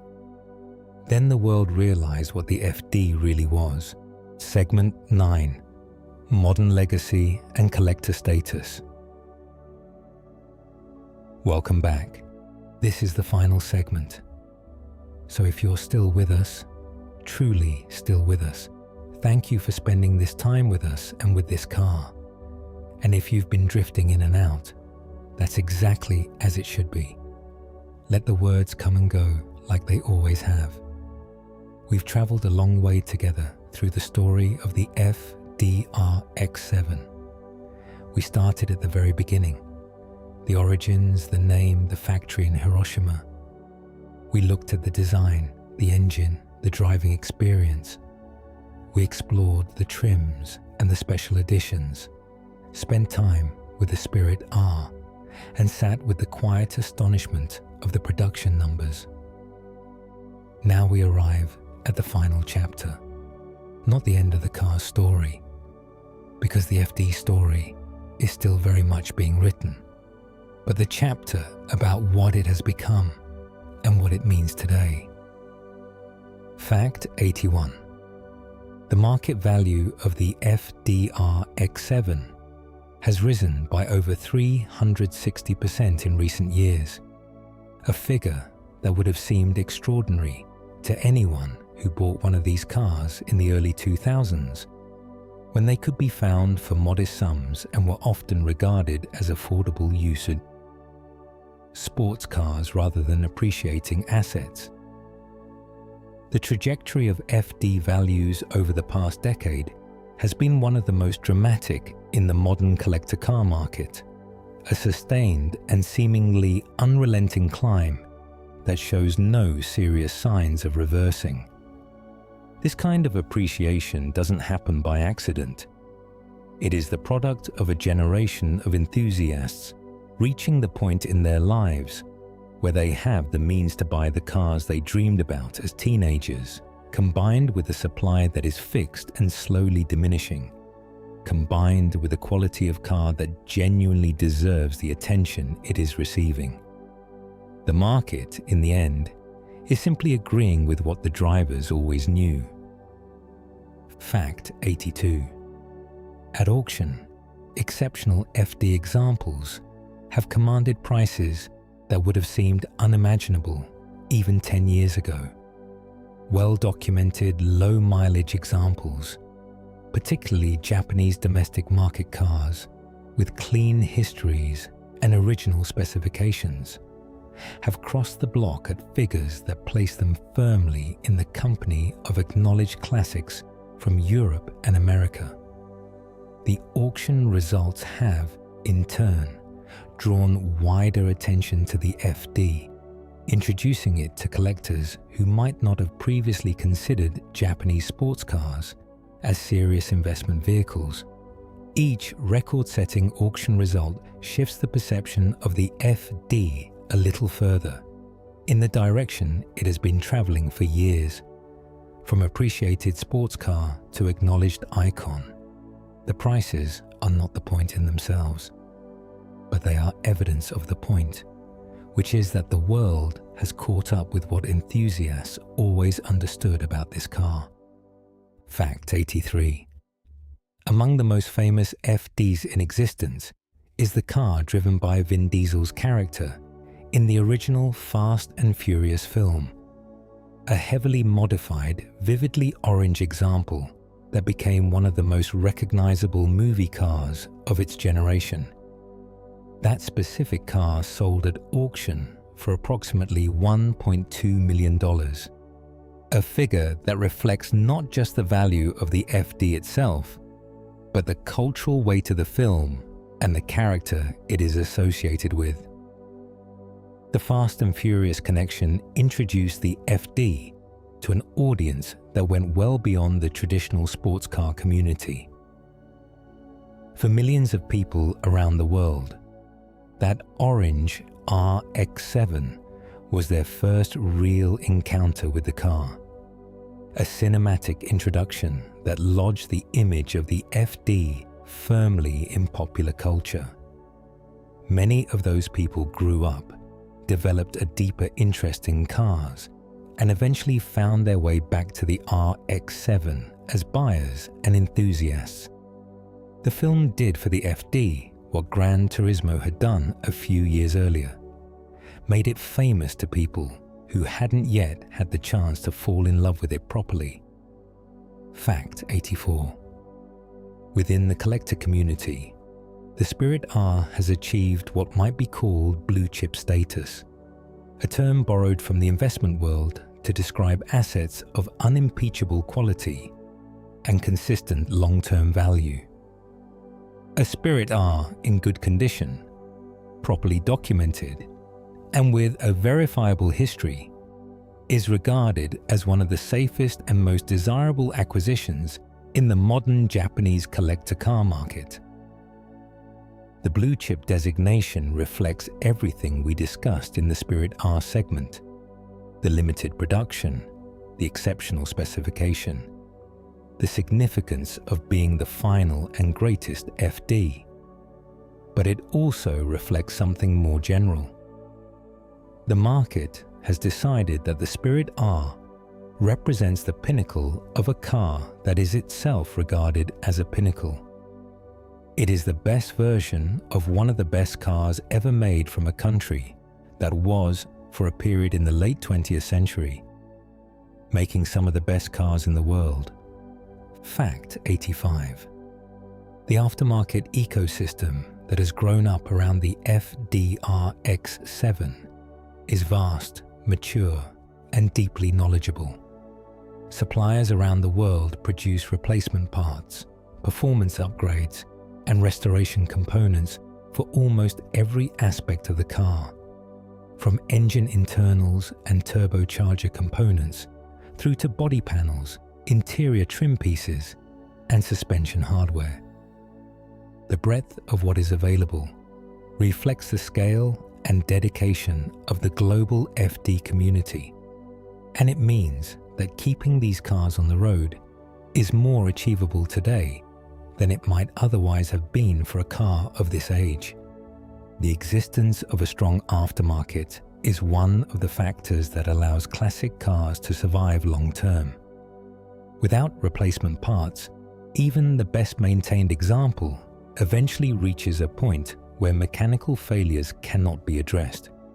The FD, with its dedicated supplier base, is well positioned to remain a viable ownership proposition for decades to come. Fact 86. Track use remains deeply embedded in FD culture. Owners who take their cars to circuit days and time attack events are a consistent presence in the sports car community, and the FD's fundamental qualities, its handling balance, its lightweight, its high-revving engine, make it a natural fit for this kind of use. Common track-oriented upgrades include brake cooling ducts, roll cages, harness bars, and engine cooling improvements, all building on the capable factory foundation without necessarily departing from the car's original character. The track community around the FD is one of the places where the car's technical story is most actively developed. Owners who push their cars hard accumulate knowledge about what works and what doesn't, share that knowledge freely in forums and at events, and collectively advance the understanding of what these cars are capable of when maintained and developed properly. Fact 87. The FD's cultural significance has grown to the point where a documentary exploring its history and legacy is currently in progress.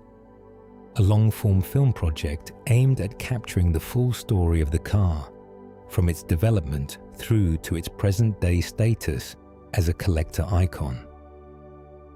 The existence of such a project reflects the FD's stature in the broader automotive world, a car considered worthy of the kind of serious documentary treatment more often reserved for European exotics and American muscle cars.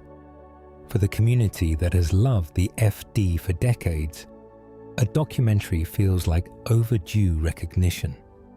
For newcomers encountering the car for the first time through that medium, it will be an introduction to a story that rewards the time spent getting to know it. Fact 88. Among automotive journalists, historians, and enthusiasts who compile lists of the greatest handling cars ever built, the FD RX-7 appears with remarkable consistency. It is routinely named alongside the Porsche 911, the Lotus Elise, and the Honda NSX as one of the cars that best demonstrates what is possible when engineers prioritize dynamic excellence above all other considerations. That consistency across different voices, different eras, and different methodologies speaks to something genuine. The FD is not on these lists because of nostalgia or cultural cachet, though it has both. It is there because people who have driven it carefully, critically, and with the full range of sports cars as their reference point, come back with the same conclusion: that it does what a sports car should do better than almost anything else ever made. Fact 89. Mazda's current design language, known as Kodo, a Japanese phrase meaning soul of motion, draws direct inspiration from the FD RX-7. The flowing, organic surfaces, the sense of movement captured in stillness, the rejection of hard edges in favor of curves that suggest speed and energy. These are qualities that the FD expressed decades before Kodo gave them a name. When Mazda's designers today talk about what they are trying to achieve, they point to the FD as evidence that the instinct was always there, that the company has a native understanding of beautiful, purposeful form that predates any formal design philosophy. The FD didn't follow a design language. It helped create one. Fact 90.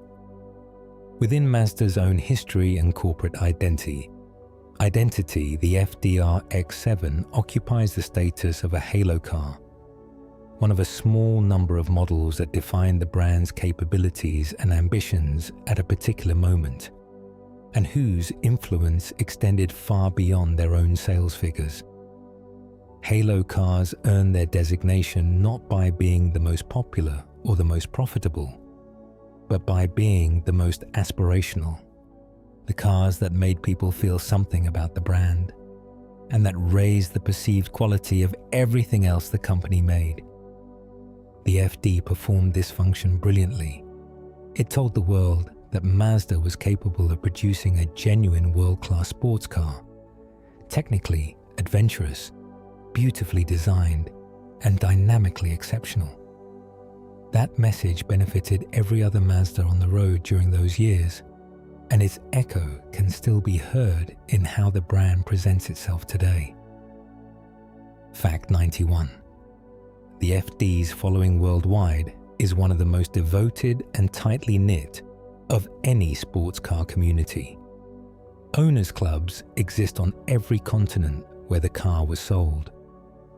Online forums and social media groups dedicated to the FD number in the hundreds, collectively representing tens of thousands of members who share knowledge, support one another through technical challenges, and celebrate the car they have in common.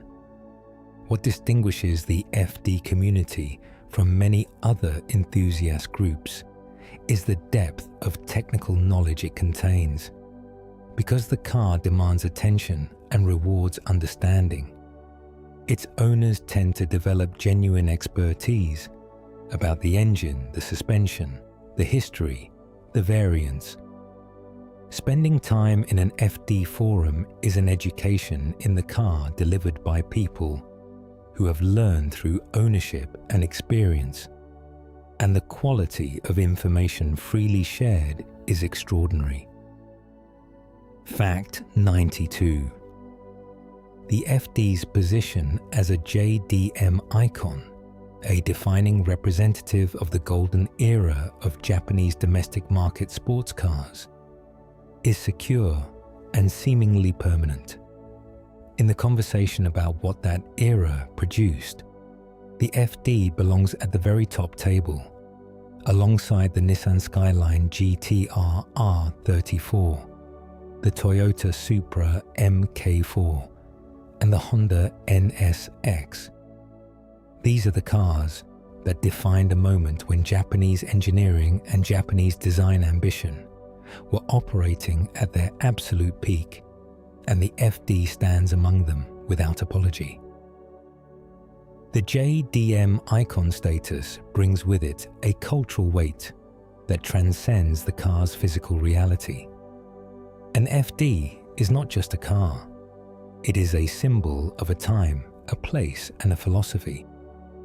The belief that a relatively small manufacturer from Hiroshima could build something that competed on equal terms with the finest sports cars in the world. Fact 93. Serious collectors of the FD do not simply seek any example in good condition. They track specific trims, specific production years, specific combinations of color and specification, with a precision that reflects the depth of knowledge the community has developed about what makes one FD more significant than another. A collector who wants a complete representation of the FD story might seek examples from each series, each major trim level, each limited edition. Treating the car's production history as a taxonomy to be understood and documented rather than simply a pool of similar objects to choose from. This level of collector engagement is a mark of a car that has achieved genuine classic status.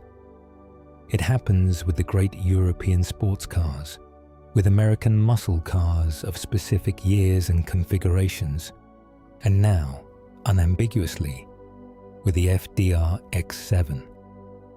Fact 94. As with any desirable classic, rarity drives value in the FD world, and the rarest examples command premiums that reflect both their scarcity and the demand that scarcity creates.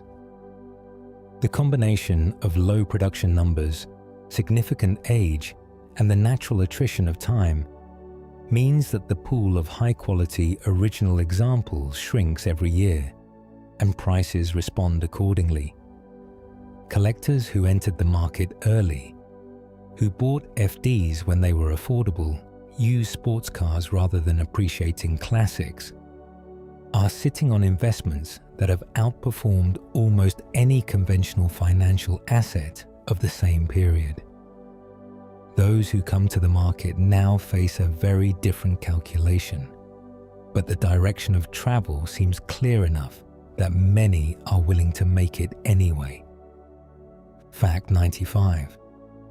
Within the Japanese domestic market lineup, the RZ, the lightweight Recaro-equipped variant we discussed in the trim segment, stands among the rarest and most desirable of the non-limited edition FDs.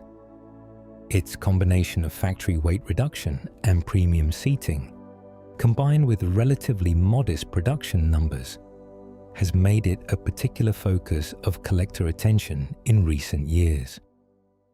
Finding a clean, original RZ with documented history is a genuinely difficult task, and buyers who locate one are seldom willing to let it go easily. Fact 96. The Bathurst editions, produced for the Australian market in limited numbers, occupy a similarly elevated position in the collector hierarchy, rare by production, significant by association, and fiercely sought after by Australian enthusiasts, for whom they represent the most specific and personal connection to FD history. In a market where FDs were never especially common to begin with, the Bathurst editions are genuinely scarce, and their value reflects that scarcity faithfully. Fact 97. At the very apex of the FD collector market sits the Spirit R, as it always has, and as it likely always will. Of all the variants, all the editions, all the configurations in which the FD was ever produced, the Spirit R is the one that commands the greatest respect, the greatest attention, and the greatest prices. It is the rarest significant variant in terms of the combination of production numbers and desirability, and it carries the additional weight of being the last. The car that closed the FD story with the most eloquent possible final statement. A Spirit R in exceptional condition, with matching numbers and documented history, is now a genuinely significant collector car by any international standard. It belongs in the same conversation as limited edition European sports cars that cost 10 times as much when new. The market has understood this, even if it took a little while to arrive at that understanding. Fact 98. Beyond the numbers and the auction results and the collector hierarchies, the FD is loved. Genuinely, deeply, personally loved by the people who own them, drive them, work on them, and simply admire them from a distance. That love is not a function of investment value or cultural status. It predates both of those things by decades, and it would persist even if every price chart in the world turned flat tomorrow. The love comes from the experience of the car, from what it feels like to sit inside it, to start the engine, to feel the turbos build through the rev range and the chassis respond to your hands. It comes from the way it looks, which still stops people in their tracks 30 years after the first one was built. It comes from the community that has formed around it, the knowledge shared freely, the strangers who become friends over a common passion.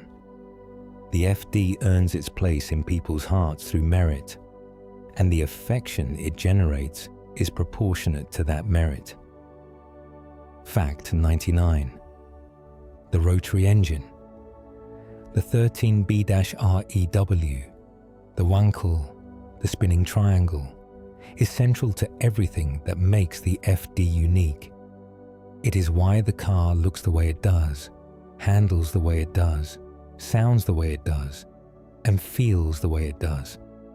It is also why the FD occupies a category entirely its own in the history of sports cars. There is no other production sports car of this era, at this performance level, with this kind of handling and this kind of presence, that uses this kind of engine. The FD is singular because its engine is singular, and that singularity is irreplaceable.